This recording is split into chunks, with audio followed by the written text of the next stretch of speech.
Anda kembali di Kabar Petang, kita lanjutkan dialog, saatnya berdialog dengan Jenderal Purnawirawan Gatot Nurmantio. Pak Gatot, pada saat kemarin sebenarnya apa yang menjadi perdebatan dengan Dandim Jakarta Selatan? Baik, Mbak Ira, jadi saya perlu jelaskan dulu bahwa saya hadir ke sana itu atas undangan Letnan Jenderal Purnawirawan Marinir Soeharto sebagai Ketua PPKN. Beliau datang ke saya, minta saya sebagai Irup. Saya bilang, Pak, saya jangan Irup, saya peserta upacara saja karena Bapak sebagai pimpinan PPKN. Itu yang jadi saya ke sana, saya hanya datang berdua dengan Profesor Wahab untuk ikut bersama-sama karena akan diadakan Ziarah Terpimpin. Ziarah Terpimpin itu seperti upacara di plaza sana, kemudian meletakkan penghormatan kepada arwah, meletakkan karangan bunga, kemudian berdoa, kemudian penghormatan lagi dan ziarah. Dan saya tanya, apakah sudah izin ke Garnisun? Pak Harto bilang proses izin ke Garnisun sudah ada. Nah, kalau ada minta sekalian perwira upacaranya dari Garnisun. Dan itu sudah dilaksanakan. Nah, pada saat saya ke sana sudah banyak orang, saya pun bingung karena sepanjang saya menjadi tentara, sudah berapa puluh kali mungkin saya ikut upacara dan lain sebagainya di Taman Makam Pahlawan, tidak pernah ada banyak tentara dan polisi. Saya kok banyak tentara dan polisi.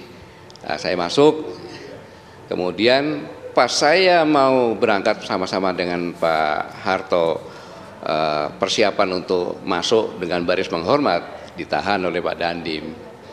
Saya tanya, kenapa seperti ini? Saya bilang gitu. Nggak bisa Pak, loh. Saya bilang, kami ini akan ziarah ke Taman Makam Pahlawan, khususnya pahlawan revolusi. Kamu sebagai prajurit, punya sumpah prajurit yang Sabta Marga. Dan Taman Makam Pahlawan ini kamu bertanggung jawab pada Tuhan Yang Maha Esa. Akhirnya Dandim menjawab, Pak, bisanya 30, karena Pangdam juga 30. Tidak apa-apa. Setelah saya cek, kemarin ternyata lebih dari 30 juga, tapi tidak apa-apa lah. Akhirnya saya sampaikan ini Dandim sebagai Komandan Subgarnisun Jakarta Timur bertanggung jawab, kita ikuti. Sebenarnya tidak ada masalah gitu. Tetapi ya kita ikutin karena bagaimanapun itu junior saya dan petugas ikutin, akhirnya dibuat 30-30. Itu dialog saya dengan Pak Dandim. Akhirnya lucu, kami pun paham persis bahwa saya hadir di sana menghormati inisiatif yang sangat bagus dari Legend TNI Purnawirawan Marinir Soeharto sebagai pimpinan PPKN, di mana banyak purnawirawan tergabung di situ untuk ziarah bersama-sama. Lah kalau upacaranya cuma 30 orang ya bagaimana ceritanya itu? Aneh, tapi tidak apa-apa, sudah kami lakukan. Tetapi yang menjadi permasalahan adalah bahwa menurut Undang-Undang Nomor 9 Tahun 98 tentang kemerdekaan menyatakan pendapat di muka umum, pasal 6 disebutkan bahwa warga negara yang menyampaikan pendapat di muka umum antara lain berkewajiban dan bertanggung jawab untuk menghormati hak dan kebebasan orang lain, menghormati aturan-aturan moral yang diakui umum, mentaati peraturan perundang-undangan, menjaga dan menghormati keamanan dan ketertiban umum, menjaga persatuan dan kesatuan bangsa. Nah, sekarang saya tanya kepada Anda mereka yang berunjuk rasa bersamaan dengan kami berziarah di Taman Makam Pahlawan kemarin, apakah mereka memenuhi kewajiban itu? Dan apakah petugas yang begitu banyak itu mencoba menertibkan mereka? Alih-alih mereka ditertibkan, justru kami yang ditekan terus dengan berbagai cara, termasuk berhadapan-hadapan dengan tentara yang aktif, dengan mantan tentaranya. Apakah pembiaran ini sengaja untuk mengganggu dan mengacaukan kegiatan ziarah? Saya tidak tahu. Tapi ingat, apabila nanti 17 Agustus kita tidak boleh ziarah, 5 Oktober tidak boleh ziarah, peringatan G30 SPKI tidak boleh ziarah, Hari Pahlawan tidak boleh ziarah, Ini sama seirama dengan yang akan menghapuskan sejarah. Itu adalah melumpuhkan daya juang anak bangsa. Kita lupa sama sejarah.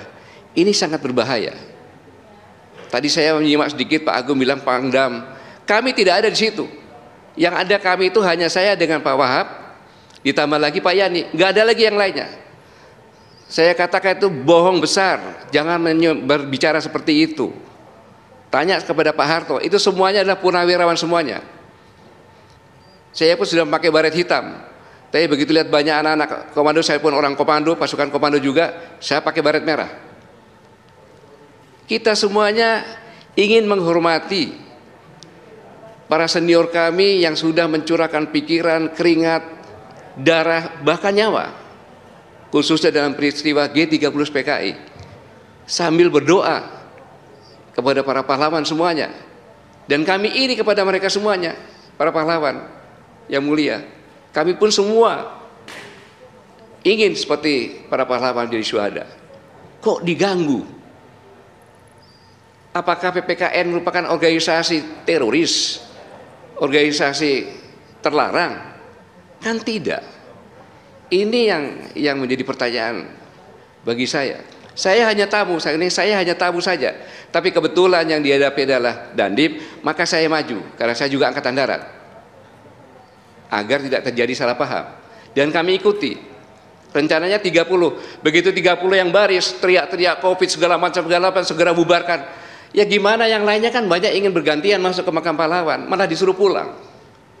Bukannya menertibkan yang demo, malah kami yang seolah-olah tidak tertib. Kami ini adalah pensiunan-pensiunan yang tahu aturan dan tujuan kami hanya untuk berziarah, mendoakan para senior kami yang sudah berkorban.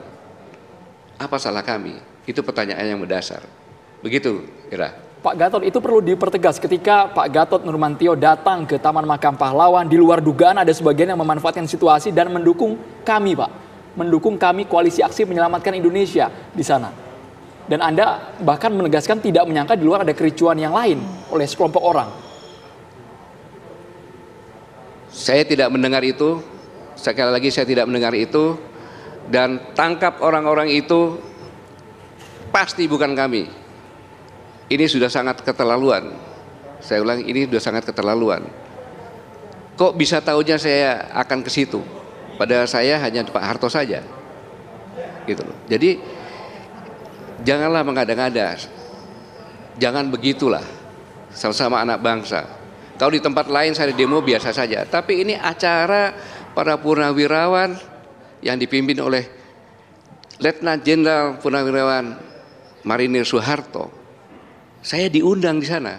Kalau itu acara kami bolehlah. Tapi saya diundang. Tanyakan saja sama Pak Harto.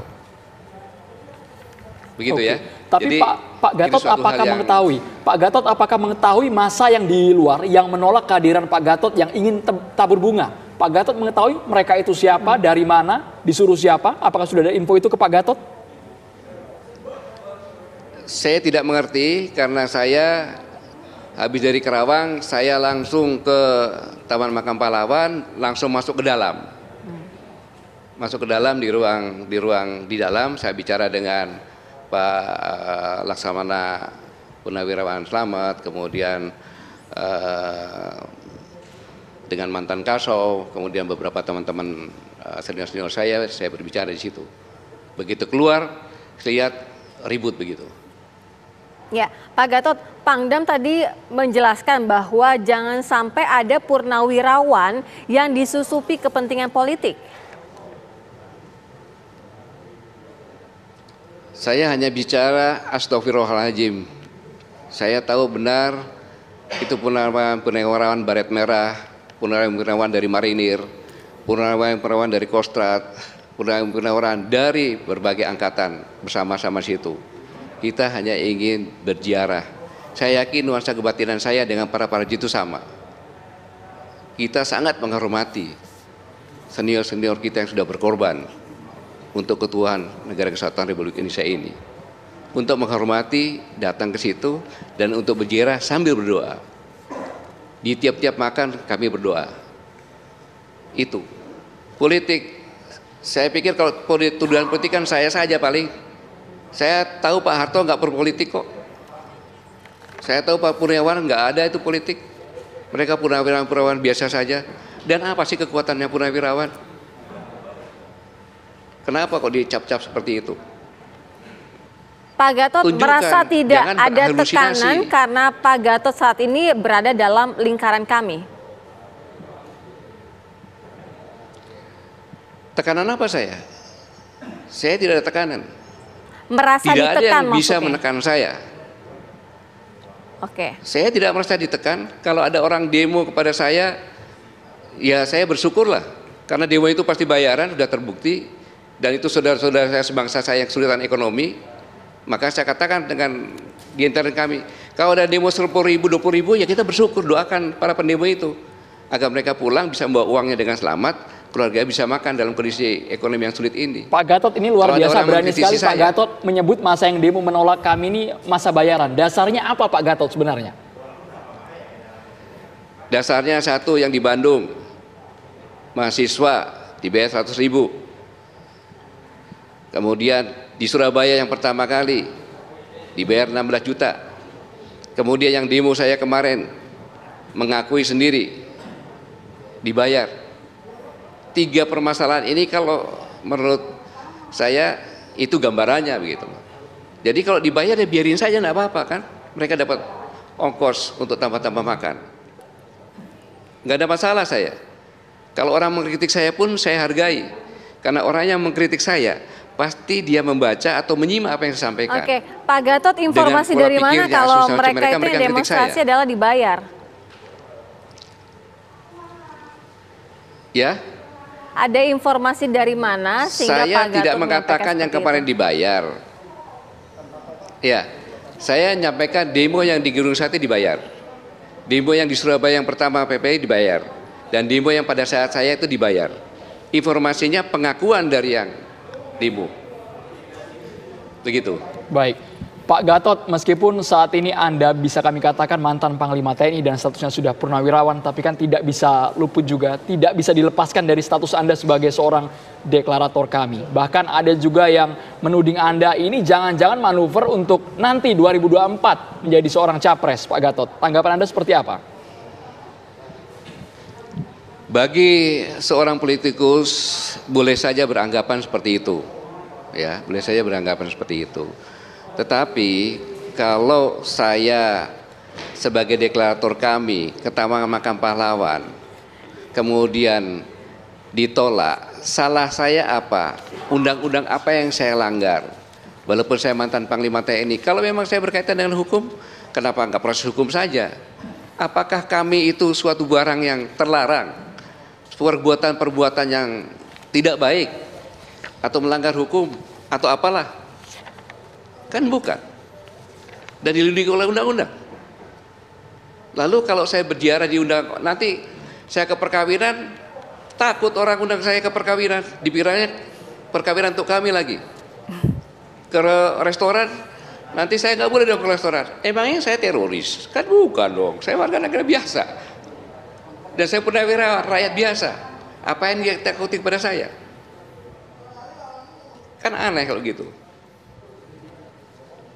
Saya warga negara biasa, saya rakyat biasa. Kebetulan saya pernah menjadi Panglima TNI.